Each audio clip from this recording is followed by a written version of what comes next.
acogiéndonos al saludo protocolar, solamente tendría que añadir, gracias por estar aquí, amigas y amigos, porque para estar aquí hay que ser amigos y amigas, no hay otra. Para entonarnos un poquito, a veces uno empieza a hablar y no es que esté mal, pero a veces dice un refrán de la cultura popular que a veces uno no sabe qué gallina fue la que puso el huevo. Bueno, ¿y dónde estamos? ¿Qué es esto?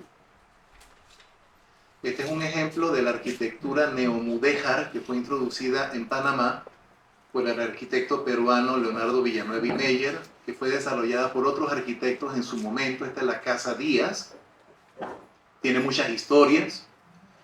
Es un espacio en donde podemos encontrar, afortunadamente, desde que el Banco Nacional la adquirió, un cúmulo de historias fotográficas con el concurso Dara de foto, el concurso pictórico, tienen una pinacoteca. Adicionalmente se hacen exposiciones temporales de diversos temas, mantienen una colección arqueológica, tienen una biblioteca especializada en temas económicos y de esa manera, además de custodiar un valor arquitectónico, un bien material muy importante de los años 20, el Banco Nacional se proyecta dentro de esa responsabilidad social, permitiéndole a todas las personas que puedan venir, nutrirse, comentar y volver, como dijo Aura hace unos momentos. Sabiendo ya dónde estamos y antes de que nos vayamos de este lugar, no dejen de mirar hacia arriba cuando salgan por esa puerta. Y no dejen de mirar la lámpara que está allí. A ver si reconocen qué animal es el que tiene dentro de su ornamentación, dado que es una hermosa y fina lámpara de estilo Art Nouveau, venida de Europa, y tiene ella también una historia que contar como los aretes. Sin más preámbulo, vamos a empezar. He preparado una presentación. Esta es una charla ligera, no es pretenciosa, no sienta cátedras, ni nada por el estilo, sino que es una introducción del mundo en que nos podemos introducir, afortunadamente gracias a la iniciativa que tuvo Ainet Cuellar Sensi y que le hemos titulado Los aretes perdidos, la identidad y los museos. Yo soy un creyente del idioma y del poder de las palabras, de manera que por fuerza esa conferencia va a estar atada a esas tres palabras, por lo que vamos a ir es a la semiótica, al símbolo que tiene cada palabra en sí misma. Me siento muy honrado por la presencia de tantas personas que están aquí, sobre todo a quienes he conocido durante años y que me honra que estén aquí como parte del museo y que tendré el honor de que me puedan escuchar en algunos casos por primera vez y en otros después de muchos años. Muy bien. Esa imagen ya tiene una historia. Viene del siglo XVI. Son más bien del siglo XVII. Es la manera en que se decoraban los mapas antiguos. Yo tomé esa porque representa el continente americano. Y aunque los aretes vamos a encontrar que no siempre se usaron, el penacho que tiene la dama que está a un lado tiene unas extensiones que suplen lo que era el arete para otras civilizaciones. Muy bien, vamos entonces a arrancar. Los aretes, que en español se refiere a un pendiente en forma de aro pequeño a mediano, es un adorno para embellecer el lóbulo de la oreja y a veces otras partes de la misma. Los hay que debe perforarse el lóbulo para pasar el alambre con que se sujetarán al mismo, y los que tienen mecanismo de presión que solo se ponen y se quitan. Igualmente los hay de una sola pieza, de varias piezas fijas o de varias piezas móviles, como el caso de los zarcillos y dormilonas panameños. Ahora bien, muchas personas ignoran que el origen de esos panameñísimos zarcillos y también de las dormilonas viene de los Giraldoles de finales del siglo XVII francés.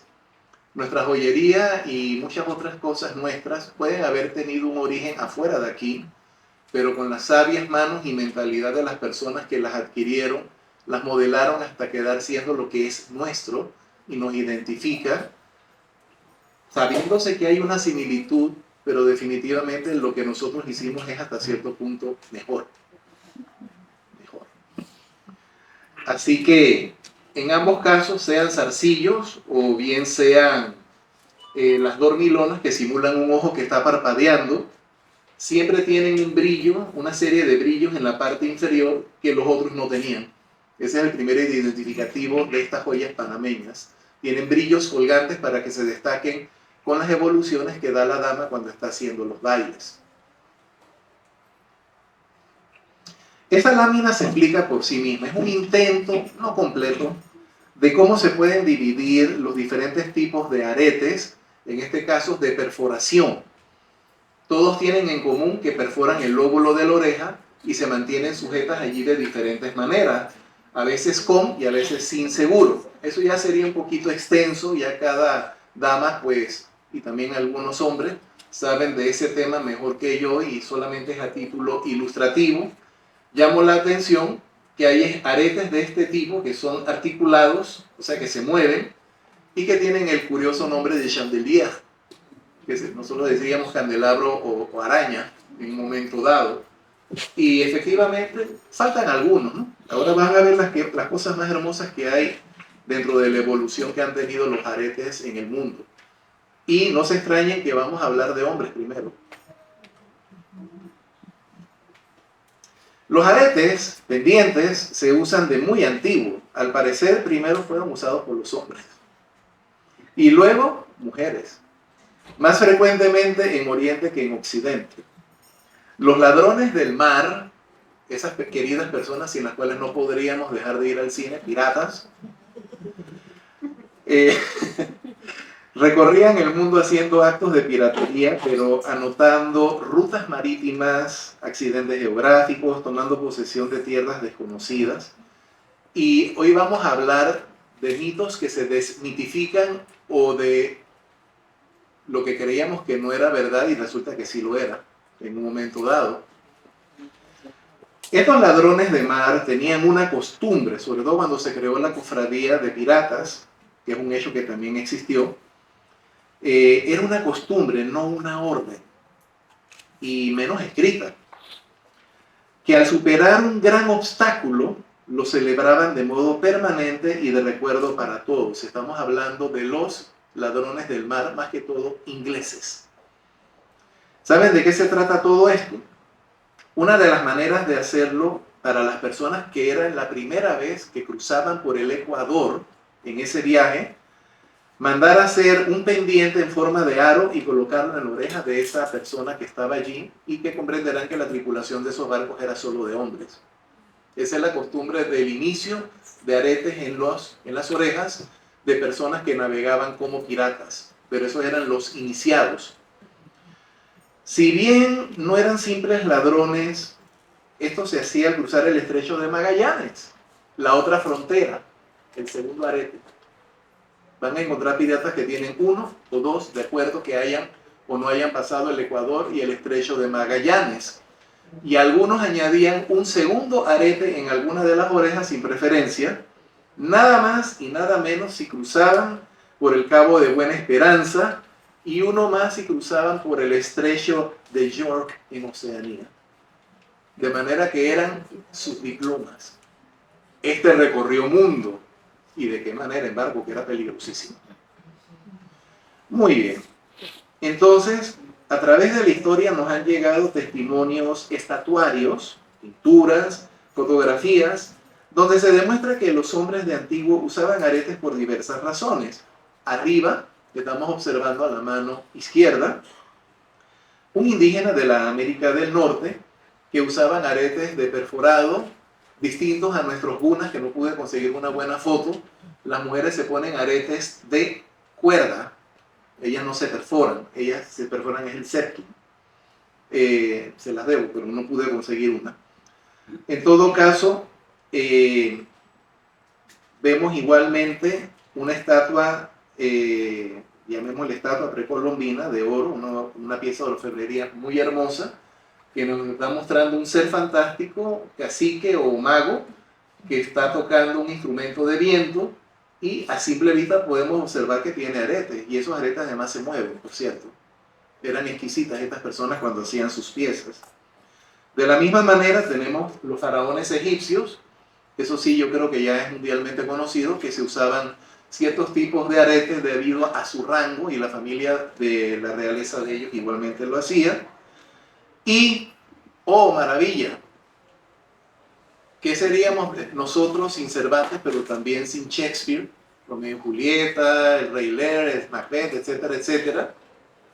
Él usaba su arete. ¿Quién dice que no?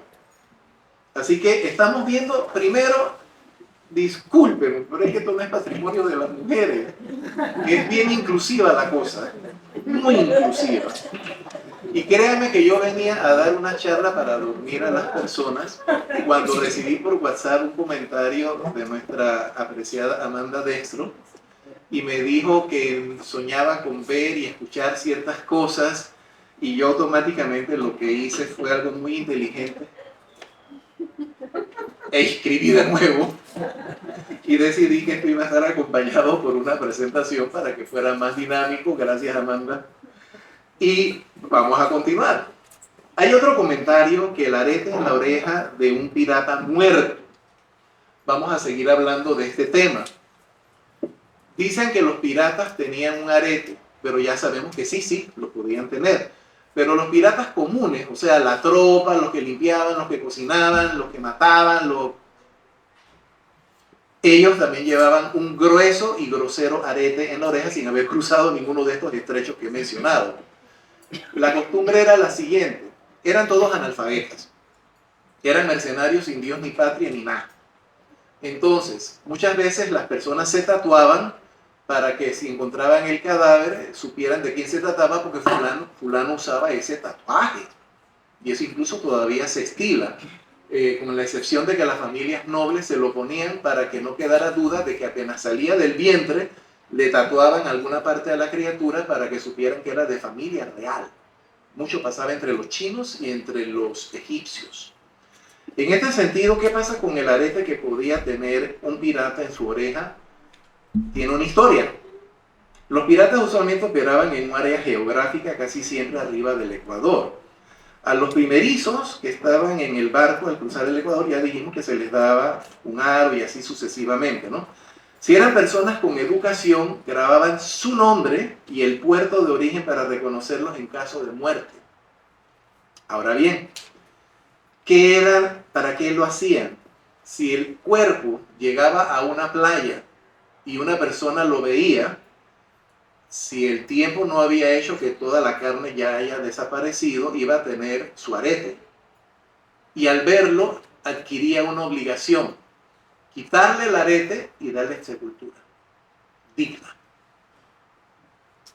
Miren todo lo que un arete puede decir: entiérrame. Y puede ser que si se trataba de una persona especial, viendo el nombre y el puerto de origen, lo mandaran en cenizas a ese puerto de origen donde iban a localizar de alguna manera a su familia. Tremendo. Es como dijeron hace un momento, un hilo conductor de la historia, en donde nos habla de cosas que no están en todos los libros de historia, sino ya muy especializados, muy temáticos, ¿no? En un momento dado. Y eso a veces le hace perder el sabor a la historia y uno dice que es aburrida. Es lindísima. Muy bien. Pero los monarcas y familias reales también usaban lujosos aretes precisamente como señal de estatus. Aquí estamos observando, siempre de izquierda a derecha, al rey Carlos I de Inglaterra. Bueno, el emperador Justiniano de Bizancio. Estamos observando que él usaba aretes, que ahí no se logra identificar. Creo que tiene orejas, uno, y arriba a la corona le cuelgan otros adicionalmente, ¿no? Luego tenemos al rey Carlos I en el Reino Unido. Ya vimos al señor de las etnias de América del Norte. Y miren eso, el último grito de la moda. Un maharaja de la India que usualmente al finalizar cada año se les pesaba y el peso que tenían el pueblo se los tenía que devolver en oro y piedras preciosas. Y de esa manera ellos se mandaban a hacer grandes joyas, tocados y ajuares que se ponían muchas veces con frecuencia para que el pueblo viera a dónde fue su tributo. Y no dan ganas de estar así también, ¿no? En Europa Son conocidos los aros, de ahí viene aro, arete, usados por hombres y mujeres romaníes. Romaní es la manera más aceptada de referirse sin que las personas piensen que está siendo despectivo a los que llamamos usualmente gitanos, gitanas, los romaníes. Ellos sí usaban muy frecuentemente de aretes. Aquí se me fue un poquito, pero ahora vamos a ver. Ahí están. Hombre y mujer romaníes con aretes heredados de siglos anteriores. Era muy característico de ellos. Y de ellos viene la costumbre de otro tipo de arete que vamos a ver posteriormente, que no es exactamente ni de perforado ni de presión. Eso lo vamos a ver después con calma. Bien. La gente romaní pobre usaba argollas y los pudientes aretes compuestos muy elaborados. Ustedes saben que entre ellos también hay nobleza y los que se acercaban al príncipe o princesa gitana eran los que tenían los aretes más destacados en un momento dado. De hecho, alguna joyería antigua romaní hispana tiene una relación directa con los zarcillos de nuestro folclore. Viene más que todo de esa área. Recordemos que las peinetas de una empollerada son de origen valenciano, hechas a nuestra manera que allá les da envidia. Los zarcillos vienen de por allá, pero cuando ven los nuestros, da envidia, y así sucesivamente prácticamente todo. En Occidente, de donde procede nuestra herencia cultural directa, los aretes empiezan a ser usados por las mujeres de todo tipo a partir de la Edad Media. Antes no lo usaban. Habría que irse a la antigüedad, pero ya la antigüedad está muy atrás. Entonces hablemos de la Edad Media para acá, que ya nos resulta un poquito más familiar. Cuadro medieval, donde se ve a simple vista diferentes mujeres pudientes y de clase sin aretes. Y luego, 50 años después, cuando empiezan a ser usados los aretes por las mujeres, y desde entonces ya no las van a abandonar más nunca. Fue la época en que también los hombres siguieron usando aretes, pero los empezaron a dejar de usar, poco a poco. Un curioso desbalance.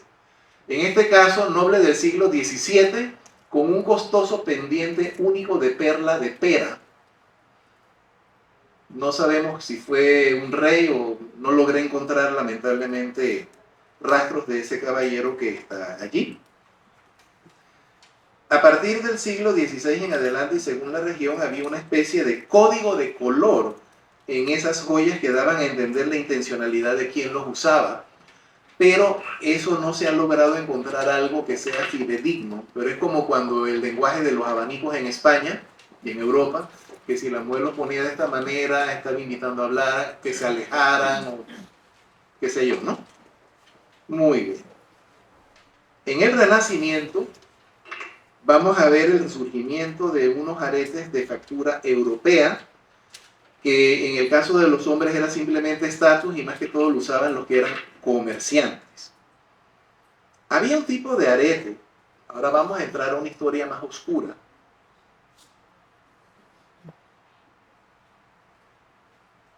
Me fui para atrás, perdón.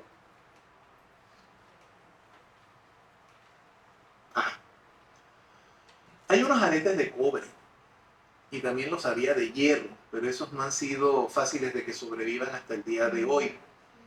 De esos aretes quiero hablarles porque tenían una forma que algunos de nosotros tendremos, tal vez alguna abuela que nos dijo, esta pulsera que tengo es de oro de verdad.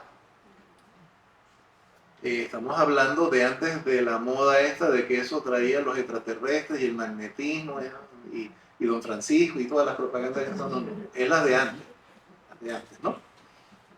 Bien. Hubo un tiempo, aunque no ha terminado, en donde había un negocio muy lucrativo, la esclavitud. Habían personas que se dedicaban, y no quiero que crean que europeos, ellos entraron de último en el club, iban a diferentes lugares de Oriente, próximo o más cercano, o por excelencia África, aquí en América también se hacía, y hacían incursiones y capturaban a veces a una tribu entera. O sea, mujeres, los hombres, los niños, los ancianos, lo que estuviera allí en ese momento, y los tenían retenidos y amarrados para venderlos como esclavos a las personas que pasaran posteriormente cerca de la costa e intercambiarlos por cosas que venían de otros países y enriquecerse su estatus igualmente. A veces eran comerciantes que se los llevaban en barco y los vendían en los países musulmanes, principalmente ya en la época del Renacimiento, Alta Edad Media para acá. Y dije que todavía está ocurriendo. A veces uno escucha hablar de chicas que fueron a vacacionar solas por países de origen musulmán, que desaparecen y no se vuelve a saber nada de ellas. Les recuerdo, de repente si tienen la oportunidad y saquen del polvo del recuerdo la película Ashanti, que puede que la producción no sea la gran cosa, pero narra precisamente una chica que fue raptada y vendida a un harem, siglo XX, y como ella sigue sucediendo todavía. Muy bien. Cuando los esclavos se convirtió una institución, había que darles algún identificativo para que si se escapaban la gente supiera. Esa es la parte un poquito fea. Y eso era ponerles alrededor del cuello un aro de cobre parecido a esto, pero mucho más grosero. Ponerle en las manos igualmente algo que ya no parece pulsera, y eran muchas veces soldados encima de la persona con daño en la piel. De esa manera la persona si salía huyendo le iba a costar trabajo con las dos manos atadas, con una cosa que pesaba 10 libras en el cuello, 5 kilos. ¿Ya? Sí, feo, triste. Pero siempre, si había una mujer o había un hombre que destacaban por su belleza, no le ponían eso. Le ponían en cobre algo parecido a esto en el cuello y o en las muñecas, y solo lo amarraban con cuerdas para venderle sin daños a la piel y que no tuviera un producto averiado. Esas personas, damas y caballeros, mujeres y hombres, que se vendían de esa manera pasaban a ser queridas y queridos de las familias que los compraban para diferentes finalidades. En el caso de los musulmanes, pobre del hombre guapo, porque ese lo llevaban automáticamente para ser castrado y ser eunuco del harén real. Así si tenía alguna aventura no iba a tener descendencia. Y las mujeres pues pasaban a la casa a servir a la patrona, y en muchos casos se hacían muy necesarias y se convertían en las mamas o amas de leche, y les cambiaban el anillo o la gargantilla de cobre y se las cambiaban de oro o de plata según la categoría que tuvieran en un momento dado. Y lo que nacía del vientre de esa mujer era libre y era bautizado por los dueños de la familia, y por eso heredaban los apellidos. Cosas muy curiosas. Ah, mejor que no pasó. Aquí estamos viendo un brazalete panameño de mosqueta y filigrana. Es para que se den cuenta la diferencia. Ese es un brazalete de lujo. Esto es un recuerdo de una reminiscencia de años atrás. Y les llamo la atención igualmente de las pulseras esclavas, que muchas veces tienen hasta la plaquita para poner el nombre. Y la gente las lleva con tanto orgullo sin saber que es un resquicio recordatorio de las épocas de la esclavitud. No me pasa la diapositiva, voy a tener que pedir ayuda. Ajá, muchas gracias. Aquí estamos viendo un cuadro bien interesante. Sin arete, con un arete, con el arete y collares y prendas, y lady. Mujeres afro, más que todo en América del Norte y tal vez en el Caribe. La esclava ama de casa no era cualquiera. Puede que haya llegado a la ancianidad, pero vestía diferente, le trataban diferente, daba órdenes, comía de la misma comida que los amos, y era tan necesaria que no podía faltar y no tenía derecho a enfermarse, porque si no, la casa se hundía. Así de simple. Esclava querida, de bajo nivel, podía ser la del capataz. esclava, amante o esposa. No sé si ustedes recuerdan, además de la fundación de la República, ¿qué otra cosa se celebra el 3 de noviembre? Tiene que ver con una escoba, con unos pajaritos, con unos panecitos, con un negrito vestido de dominico y todo parece que rima.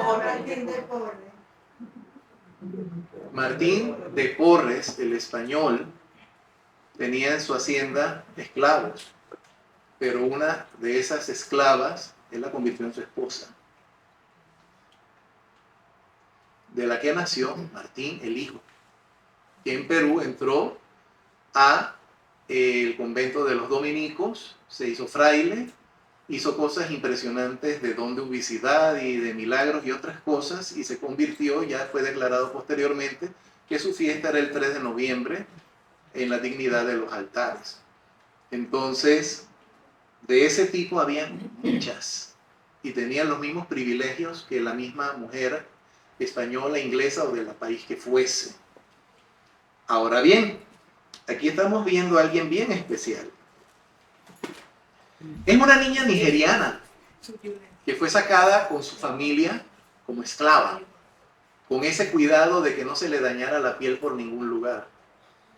Ella llegó a Inglaterra, pero llamaba la atención por su belleza. Y es que era hija de reyes. No le están viendo la cara que tiene, la dignidad que tiene.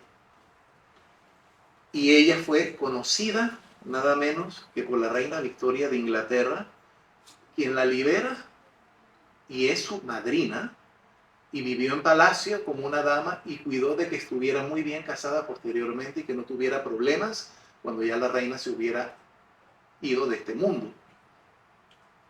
Casos y cosas de la vida. Ella tiene su ajuar completo. Por otra parte, cuando España vino a América, y se podría decir más o menos igual de Portugal, habían las damas de abolengo, o sea, la competencia, porque a veces la esclava tenía más poder que la ama, curiosamente. Y aquí podemos observar que en América sí se desarrolla bastante la joyería de aretes y de pendientes, porque muchas veces los hombres de la casa eran comerciantes y podían tener acceso a las minas de oro, de esmeraldas, de lapislázuli, de diferentes materiales, o en su comercio tenían trato con los galeones que venían de Filipinas, que atracaban o en Acapulco o en Panamá, o se beneficiaban de lo que venía en la ruta de las flotas españolas desde España hasta el Caribe cuando se hacían las ferias de Portobelo. Aquí siempre estuvimos al último grito de la moda.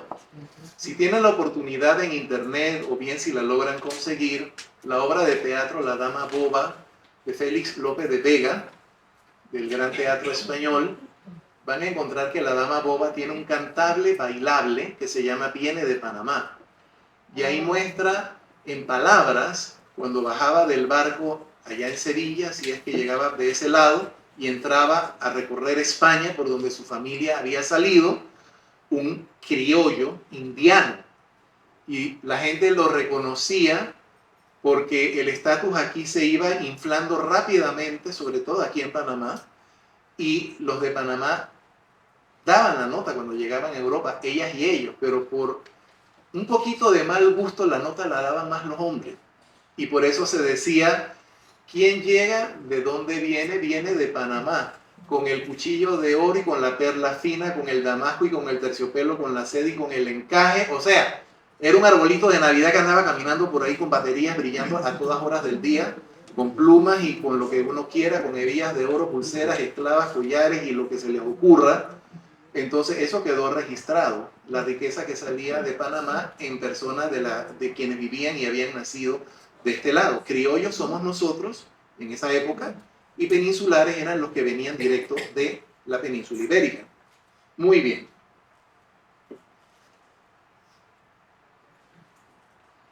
Tengo la presentación, pero yo me guío de este lado de acá. Damas de abolengo del Virreinato de la Nueva España, siglo XVIII. Estamos observando la evolución de los pendientes. Para damas discretas, no tan discretas y definitivamente a toda locomotora. No son manchas, no son defectos de imagen. Esas damas tienen en su rostro, de una manera muy orgullosa, porque era el último grito de la moda, chiqueadores, lunares postizos. En algunos casos así como que exageraditos, ¿no? Mujeres de América y Europa, siglo XIX, ya se ha generalizado el uso femenino de los aretes, ya los hombres no los usan. Ya tendría que ser un marino, no sé, alguien de Oriente, una jaraja, algo así por el estilo, el Shah de Irán o quién sabe de alguno de esos otros lugares, pero ya los aretes en Occidente, entiéndase, toda Europa y toda América y algunas cuantas colonias en África, y debido a Inglaterra, Francia, etcétera, pues Australia, Nueva Zelanda, etcétera, etcétera, ya los aretes se habían vuelto patrimonio femenino 100% indiscutible.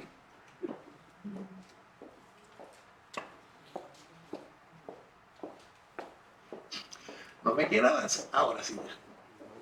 Les decía que habían otros tipos de aretes muy interesantes, además de los que estaban expuestos en el cuadrito aquel que tiene varios tipos de perforado. Esos son botones que pueden tener una sola piedra preciosa o tener engarzadas adicionales que prácticamente van en el lóbulo nada más. Son muy elegantes, muy bonitos, muy discretos. Pueden ser carísimos. Están los colgantes de perlas cultivadas, majóricas o de Midaico de las de Japón. Están los aretes de una pieza inmóviles pero que se autosostienen sin necesidad de seguro en la parte posterior.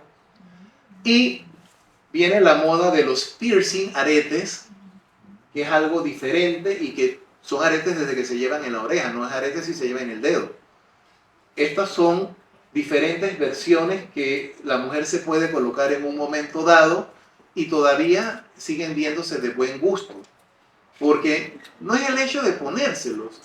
La idea de estas prendas es realzar lo que la mujer ya tiene, exponerlo, llevarlo a otro nivel. Pero definitivamente le digo a mi esposa y a mi hija, que sobre todo son muy conservadoras las dos, curiosamente, en el momento que pueda te voy a regalar estos aretes. Son una belleza. ¿Qué privilegio tienen ustedes que se pueden poner eso? Eso es exquisito. Un arete que se sostiene en el lóbulo, pero que le da la vuelta al pabellón y se sostiene ligeramente por presión. Aparte que es muy ingenioso. Y los hay incluso con un pendiente que cuelga del lóbulo. O sea, hay compuestos y simples. Estas son modas que no sé de dónde han salido, pero parece que están últimamente en vitrinas de unos 15 años para acá, si acaso. En Colombia, en el área del Atlántico, allá por los años 80, también venían algunas mujeres, aquí no pegó, y eran unos aros tubulares que se ponían sobre la parte que sale de la oreja. No eran de perforado ni eran de presión. Se colocaban, el único riesgo era que en un mal movimiento se cayeran en un momento dado, pero se ponían los dos por pares y era otro tipo de arete un poco ostentoso. Casi siempre eran de oro, tipo calado. ¿Ah? Se dice haircut. Sí. Haircut, porque no es doble. Gracias. Muy amable. Aquí estamos para aprender. Y compartir. Muy bien. Desmitificación. Ya sabemos, los aretes no son solo de mujeres. Digamos que es una joya inclusiva. Hubo épocas en donde los aretes podían ser una señal de rebeldía y no eran bien vistos en ciertas sociedades cerradas. Y hablamos de la época llamada de los hippies. Y aquí viene algo bien gracioso. Yo a veces tenía que escuchar discusiones en donde personas muy cristianas, del tipo que fueran, se ponían a discutir con personas que les decían qué significaba esto. Y decían que era el fracaso del cristianismo. Y si usted lo cree, bueno, lo siento en el alma. En la simbología, en la semiótica de los símbolos, en el lenguaje de señas con banderas y posturas humanas, la línea vertical implica desarme, me rindo, y dos líneas hacia abajo se refieren a nuclear, a la N de nuclear. De manera que estos aretes son una declaración de principios sí al desarme nuclear, o si lo prefieren, no a las armas nucleares, no al cristianismo, ni que el cristianismo está pasado de moda. Así que lo siento mucho si usted tenía ganas de pelear con la gente cristiana. Se hizo en... Se hizo de diferentes formas, más bonitos, ya más elaborados para la gente rebelde de sociedad, para la gente que no tenía tanto dinero, en plástico con degradaciones de colores, y por supuesto las margaritas. Ojalá hubiera aquí un arete de margaritas donado en algún momento, ojalá de esa época de los años 70, y véanse en YouTube para que me entiendan por qué los estoy mencionando.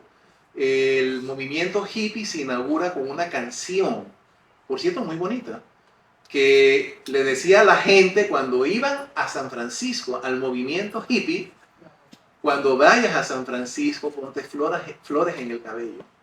Y las principales eran las margaritas, que por blancas se decía que eran sinónimo de paz. No a las armas nucleares, no a la guerra de Vietnam, no a esto, no a aquello, y no a los demás, y ahí seguimos iguales. Pero bueno, fue el intento. También hay otra moda o mito que dice que si un hombre se pone un arete y si se pone dos es esto, aquello o lo demás allá. Bien. Aquí hay para todo. Ay, no, se me fue. Aquí hay para todos los gustos. ¿Qué sucede? Si nos vamos a lo de los piratas, que un hombre se pusiera un arete no equivalía a que estuviera ejerciendo el rol homosexual. Es que era pirata. Que se lo pusiera de un lado o del otro, pues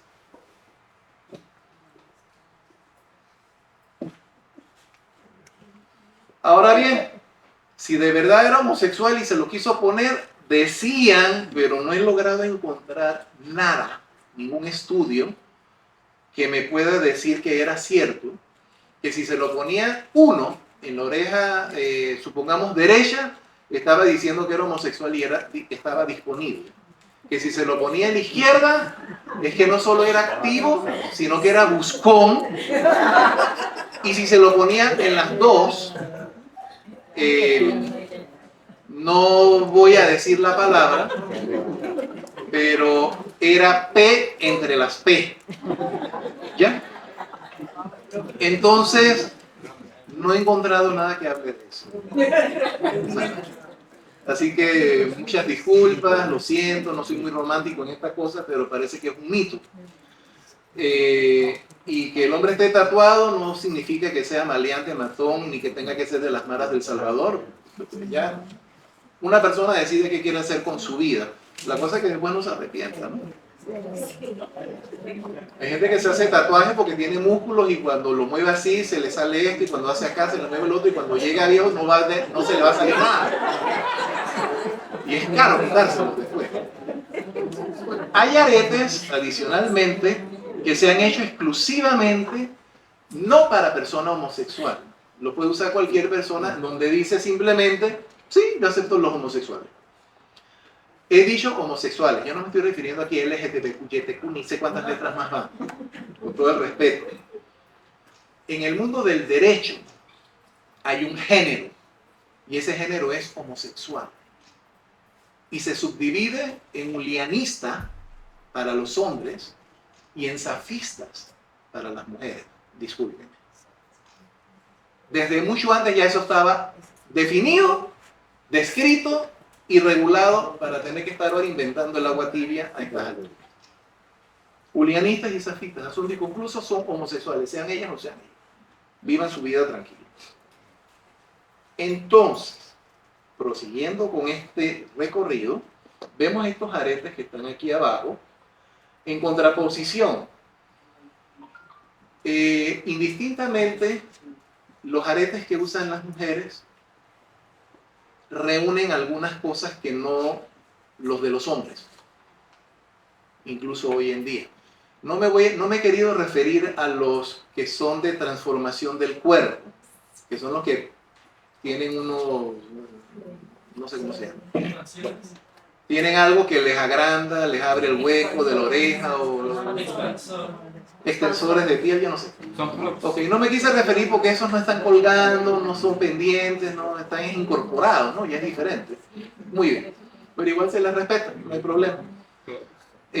Los de las mujeres tienen algo en particular, por más pequeños o vistosos que sean, es como una clase, tienen como una distinción, tienen una gracia que solo si se lo ponen ellas se nota. Si se lo pone un hombre no, se ve de mal gusto. Entonces, qué bien que ustedes se pueden poner aretes y que les agrande su propia distinción y porte con el que nacieron, y que si se lo pone otra persona va a hacer es el ridículo. Eso es bueno. Bueno, la siguiente, pues parece que esto me dejó en feo. Claro, hay para todos los gustos. Los aretes evolucionaron. Hay desde unos puntitos que nada más que se ve el brillito en el lóbulo, que están graciosos. Dicen que eran de bebés, pero los pueden usar cualquier mujer. Y fueron creciendo y haciéndose diversificados y más complejos, y a cuál más. Desde los que son extremadamente finos y elegantes, este es un contralóbulo, cae por detrás, no por delante, pero es así. Desde los que son prolóbulo, que son los que caen desde el lóbulo por el lado de afuera, y van alargándose a lo largo del cuello, hasta que empezamos a notar aretes que ya van por el pecho. Ya eso sí, no es una tendencia, no es una moda generalizada, no la hace más mujer, no la hace más Givenchy ni Gucci. Un capricho, porque yo creo que esa cosa pesa. Y salieron posteriormente los aretes de Shakira, que vienen más que todo del área mesoamericana. No es que sean de origen precolombino, pero sí son por lo menos étnicos, pero ya se han desarrollado a través de los años. Ya no se puede decir que son de una etnia propiamente dicha, es un imaginario colectivo que le hace un homenaje, pero ya con una evolución estética. Lo mismo, los hay más pequeños y los hay que también llegan hasta el pecho, en un momento dado. Entonces, lo que queremos decir con eso es que el arete, por chiquito o por grande que sea, tiene un uso, tiene una razón de ser, tiene materiales, tiene dimensiones, tiene uno o más colores, tiene perforado o tiene presión, o es para llevar por encima, o es como las gunas que se ponen es un cordón y cuelga porque es muy pesado, la verdad, lo que ellas usan, pero están hechos con una finalidad: destacar a la que lo usa, ser tema de conversación, ser un anuncio de moda, una definición o declaración de principios en un momento dado. Es para decir: yo soy yo.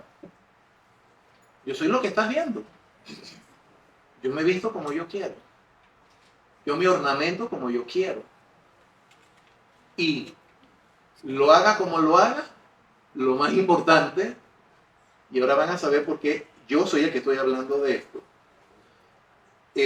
suponiendo que fuera una mujer, y lo más importante, porque soy mujer. Ese es el detalle. La siguiente, por favor. Eso en cuanto a los aretes. Tenía que hablar extenso de ellos porque este es el Museo de los Aretes. Y hay que tener entonces una idea de la gran variedad que ha existido a través de miles de años de historia de la humanidad. Usos nobiliarios, piratescos, de modas sexuales, de declaración de principios, de lo que se nos ocurre en un momento dado, de los materiales más diversos que pueden haber. Hasta con estopa de coco se hacen aretes, y de origami, de papel también. El primer arete que se donó aquí es un arete que es de encaje, que está en uno de los rolos estos que están allá afuera, muy hermoso. Fue donado por la amiga Amanda Dextro. La identidad.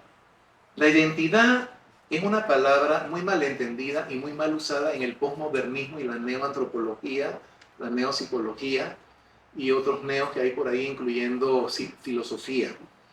Es básicamente lo que hace que seamos y más nadie. Lo que hace que usted sea usted, yo sea yo, no nosotros. A menos que sea la identidad nacional, una identidad colectiva o corporativa. Pero ya la identidad de la persona es lo que la hace diferente a otras, muy diferente. En ese sentido, la identidad hoy en día es una palabra casi prohibida, porque casi siempre la vamos a llevar o nos van a hacer llevarla al terreno de la cuestión de género. La identidad es quién eres tú, quién soy yo, indistinto de qué es lo que yo voy a hacer con mi vida. Eso es muy diferente. ¿Ya? Yo me puedo poner como un indio Sioux, un aborigen Sioux, y haber hecho un postdoctorado en teología. Soy yo. Quise hacerlo así, pues. Así me siento cómodo. Y después lo dejo de hacer si me da la gana. No porque tú lo dices. Hay que tener cuidado porque entonces el mundo de la identidad es yo soy. Tú eres. Por supuesto. Nosotros somos. Cuando ya es un colectivo. Nosotros somos personas que nacimos en Panamá. Al haber nacido, eso nos hace parte del colectivo de personas panameñas. Aunque eso es discutible. Pero yo soy yo, tú eres tú, es otra manera de hablar de identidad. Lo que hace que yo sea yo y lo que hace que tú seas tú. Pero no eres yo, soy tú, o yo soy tú eres yo. No entendí. Bien. Y esto no es una respuesta muy buena tampoco. Yo soy neutral. Digo, yo soy persona, pertenezco al reino animal, no soy extraterrestre, no soy un mineral, yo soy yo. Lo siento, no sé de otra manera de decirlo, y si eso ofende a alguien, bueno, lo siento mucho, me pido disculpas, pero me parece que la cosa va por ahí. Seguimos, por favor.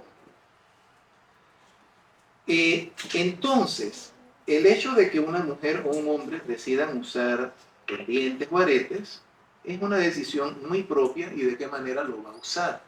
Para ciertas ocasiones, para siempre, uno solo, dos, los va a combinar, va a tener varios colgando en la misma oreja.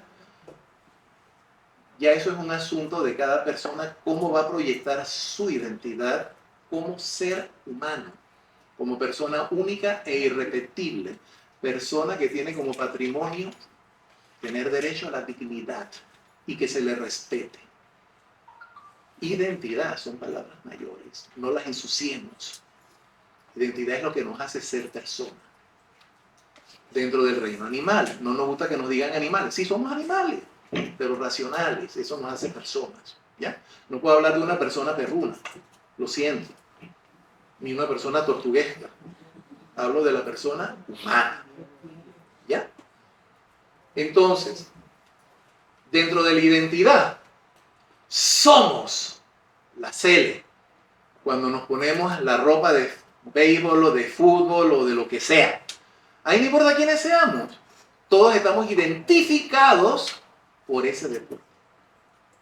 Y vamos adelante y le damos impulso y gritamos y llevamos bandera y hacemos todo lo que se nos ocurra. Hombre, soy cristiano evangélico. Ah, yo soy cristiano católico. Ah, pues bueno, pues yo soy budista, pues y yo soy ateo. Esa es su identidad, pues, asunto concluido. Tú quieres creer y tú no quieres creer. Y yo soy amigo de las dos personas. Eso es lo más bonito. Tú eres tú, yo soy yo, pero somos amigos. Nos respetamos, nos apreciamos, nos compartimos, aprendemos, nos escuchamos, nos vemos. Esa es tener una identidad clara. Tú no piensas como yo, pero tú eres mi amiga. Tú eres mi amigo y yo te respeto. Y que pienses diferente no va a romper nuestra amistad.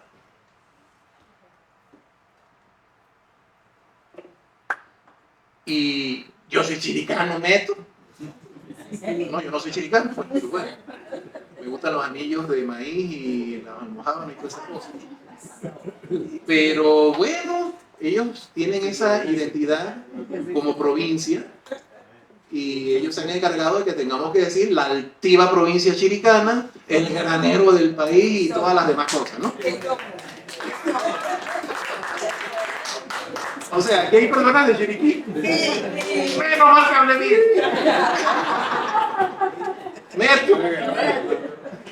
Y claro, por el buen humor también, ya nos estamos acercando a las campañas políticas que, ni modo, cada 5 años nos lo tenemos que aguantar. Estamos en época electoral y quería recordarles que yo también soy un buen partido.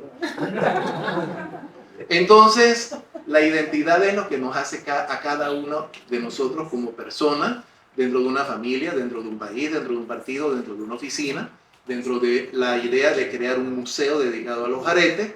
Entonces, eso nos va a identificar de diferentes maneras. Cómo vamos a ejercer esa personalidad que tenemos, hayamos estudiado, no hayamos estudiado, tengamos algo, no tengamos algo. Bueno, yo te colaboro hablando, no, yo te colaboro con una pieza, no, yo te colaboro atendiendo a la gente.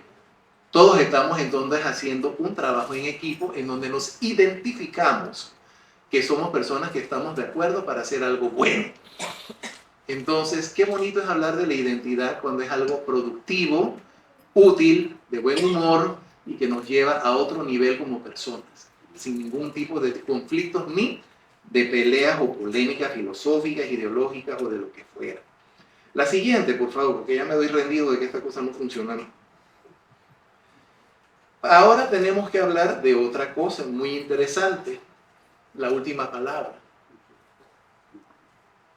Y qué dolor de cabeza esa palabra.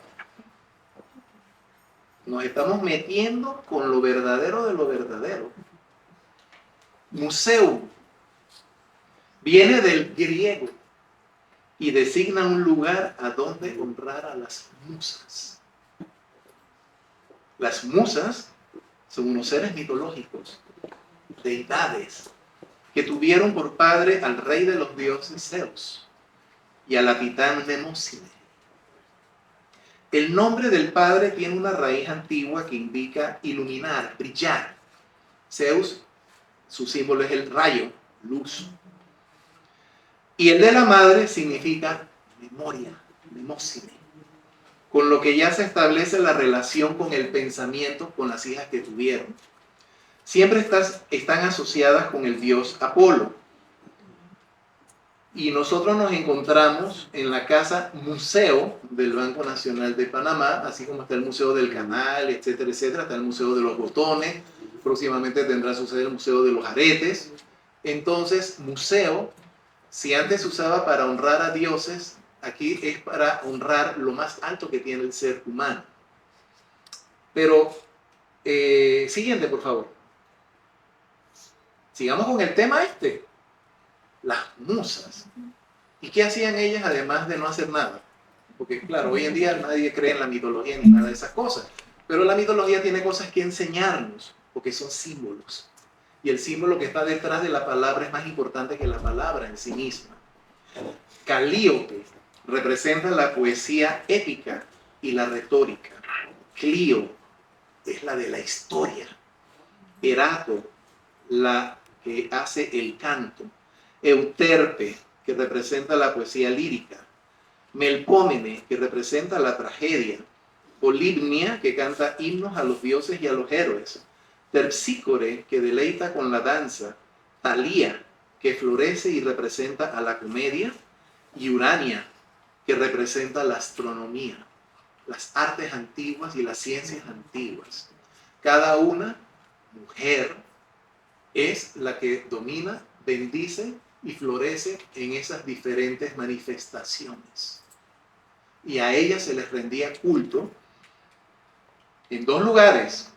En el monte Helicón, en Grecia, una foto tomada en verano, y en el monte Parnaso, en Grecia, donde tenían otro santuario. Así de respetadas eran las musas. Y todo lo que se refería a sus artes eran temas museísticos.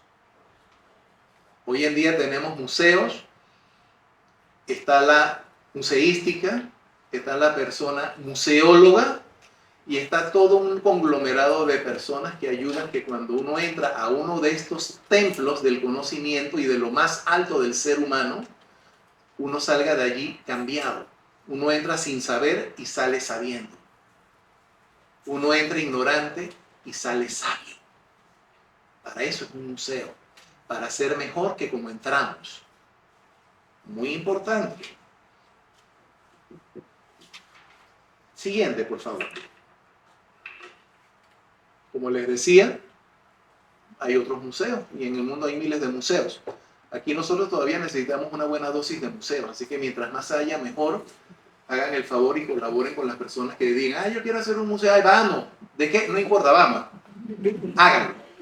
Mejor es que eso a que no lo hagan. Muy bien.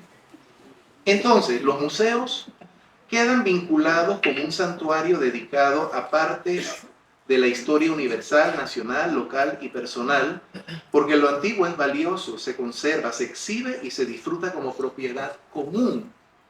Y de ese modo, una persona y su familia pueden quedar vinculados a la historia con una donación, porque siempre va a estar en la cartilla pieza donada por o adquirida de esta manera en un momento dado.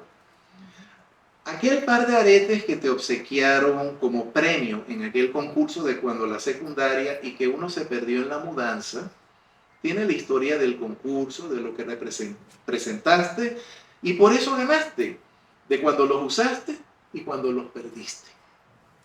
Te quedó uno. Lo que significó para ti tenerlos y usarlos, así como perder uno y no poder usarlo ya como arete, porque ya no soy el par. Ibas por la calle y un ladrón intentó robarte esos aretes que te heredó tu bisabuela y dejó uno en el suelo. Tal vez ya no lo uses. Y la historia de tu bisabuela, tu abuela, tu mamá, más la del robo, sería bueno mejor donarlo que arriesgarte también a perderlo. Además, como tu bisabuela participó en las trincheras de Victoriano Lorenzo o en la guerra de los 1000 días, imagínate, hay que ser egoístas para no compartir esa historia ligada al hilo conductor de los aretes. Ese par de aretes te los obsequiaron en una fecha especial tu hija o tu hijo cuando empezó a trabajar y te recuerdan cuando era dependiente tuyo y cómo ha crecido, se ha hecho persona profesional que trabaja. El amor simbolizado en un objeto que lastimosamente se perdió uno, pero quedó otro con una historia que contar digna de ser compartida. Esa pulsera esclava que presumía tu tatarabuela que es de oro puro, que tu abuela transformó en un par de aretes que tu madre te regaló en tus 15 años y que a los 25 ya se había perdido uno justo cuando te pedían matrimonio. Si se pierde ese, hasta los recuerdos se pierden. Así pues, hoy estamos aquí para ver el nacimiento pequeño y humilde en apariencia, pero importante y valioso del Museo de los Aretes Perdidos. Y la identidad, un nuevo santuario del conocimiento en Panamá, en donde todos podemos aportar a condición que el arete que quedó tenga una historia que contar. Con eso, lamento si me extendí demasiado y si les he cansado, concluye mi intervención, habiendo sido un grato honor haber compartido con ustedes mi correo electrónico y los 2 blogs que mantengo de historia y de filatelia están a sus órdenes. Y con ello, feliz museo.